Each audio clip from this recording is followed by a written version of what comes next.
30 ലക്ഷം രൂപക്ക് 6.30 സെന്റ് സ്ഥലം 1350 square feet ഈ കാണുന്ന തീരെ പയക്കില്ലാത്ത നല്ല കിടിലം വീടും. ഇതിന്റെ കറക്റ്റ് ലൊക്കേഷൻ നമ്മുടെ കോഴിക്കോട് നടുവണ്ണൂരിൽ നിന്ന് കറക്റ്റ് അങ്ങാടി നിങ്ങളുടെ വെറും 3 കിലോമീറ്റർ കറക്റ്റാ.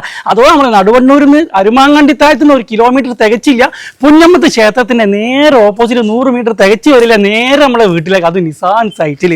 വീടിന്റെ ഉള്ളിലെ സൗകര്യം 2 ബെഡ്റൂം, നല്ല സ്പേഷ്യസ് ആയ കിച്ചന്റെ കൂടെ വർക്ക് ഏരിയ, നല്ല സ്പേഷ്യസ് ആയ വർക്ക് ഏരിയ, കുടിവെള്ള സൗകര്യത്തോട് കൂടി അതൊന്നല്ല ഒരു സൗകര്യം. തൊട്ടടുത്ത് തന്നെ 500 മീറ്ററിൽ നമുക്ക് എല്ലാവിധ സൗകര്യം ഈസി ആക്സസ് ആണ്. വെറും 3 കിലോമീറ്ററുള്ള നടുവണ്ണൂർ അങ്ങാടിയിലേക്ക് തൊട്ടടുത്തിന്റെ പേരാമ്പ്ര വരുന്നുണ്ട്, അതേപോലെ ഉള്ളേരി വരുന്നുണ്ട്. അപ്പൊ ഇത്രയും നല്ല സൗകര്യത്തിൽ ഈ ഒരു 6.30 സെന്റ് സ്ഥലം ഈ 1350 സ്ക്വയർ ഫീറ്റിനും കൂടി ഓണർ ആസ്കിയത് 30 ലക്ഷം രൂപ. എന്തെങ്കിലും കുറയാണെങ്കിൽ അത് 30 നിങ്ങൾ തന്നെ വിളിച്ച് ചോദിച്ച് സംസാരിച്ച് നോക്കി. അപ്പൊ ആവശ്യക്കാരുണ്ടെങ്കിൽ നേരെ വന്ന് വിളിച്ച് കണ്ട് ഇഷ്ടപ്പെട്ട് കൈയെടുത്ത് കച്ചവടമാക്കി കൊണ്ടുപോയിക്കോളൂ. അപ്പൊ ഇതുപോലെ വീടോ സ്ഥലമോ ബിൽഡിങ്ങോ ഫ്ലാറ്റ് വിൽക്കാനാണെങ്കിലും വാങ്ങാനാണെങ്കിലും ബഡ്ജറ്റ് ഫ്രണ്ട്ലി നമ്പർ നമ്മൾ താഴ്ത്തി കൊടുത്തിട്ട് ഇയാൾ വിളിച്ചാൽ നമ്മൾ വേണ്ട സൗകര്യമൊക്കെ ചെയ്തുതരും.